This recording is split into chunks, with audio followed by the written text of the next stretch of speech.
Ken Dilanian, I'll start with you. If you could give us a rundown of exactly what this decision looks like and what questions it raised, and if you have questions about just how long it took to get here. Good morning, Mika. Yeah, there's no doubt, there's no sugarcoating that this decision represents a huge expansion of executive power, and it presents some chilling scenarios about how the president can now violate the law in the context of official acts. Whether it's as bad as the dissenters are suggesting, a president above the law in all cases, I think that remains to be seen. There's a lot of ambiguities in this decision written by Justice Roberts. It's ostensibly a 6-3 decision along ideological lines, although Justice Amy Coney Barrett did not really agree with how the majority decided it. She would have been far more restrained. For example, she was okay with using evidence from official acts in a prosecution for unofficial acts, but the rest of the majority decided that that was out of bounds.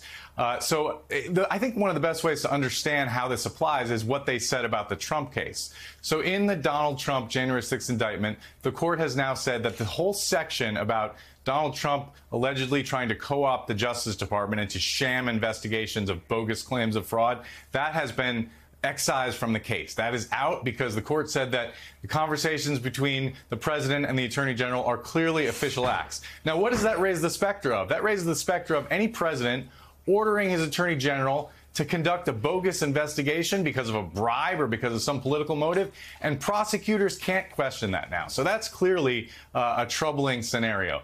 But on some of the other issues in the indictment, for example, Donald Trump's conversations with Mike Pence, pressuring Mike Pence to try to stop the certification on January 6th, what this decision says is those conversations are presumed immune because a president's conversation with a vice president is ostensibly an official act when they're talking about their official duties, but it's possible prosecutors can come into court and make a case for why they're not immune. For example, it really wasn't Mike Pence's official duty to stop the vote, as he said many times, and he was actually presiding over the Senate. He wasn't acting as vice president at that moment. So that's the kind of thing that can be litigated.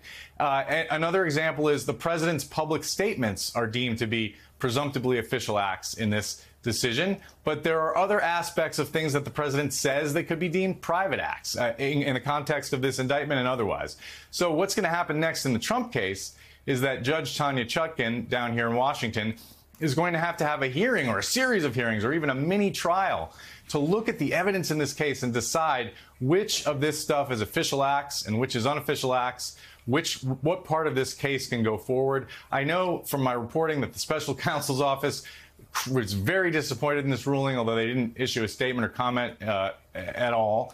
And there's a lot of concern at the Justice Department that this case can't go forward at all, and it may even affect the classified documents case. But what we might see is a lot of airing of the evidence before the election in Judge Chutkan's courtroom down here in D.C. Mika.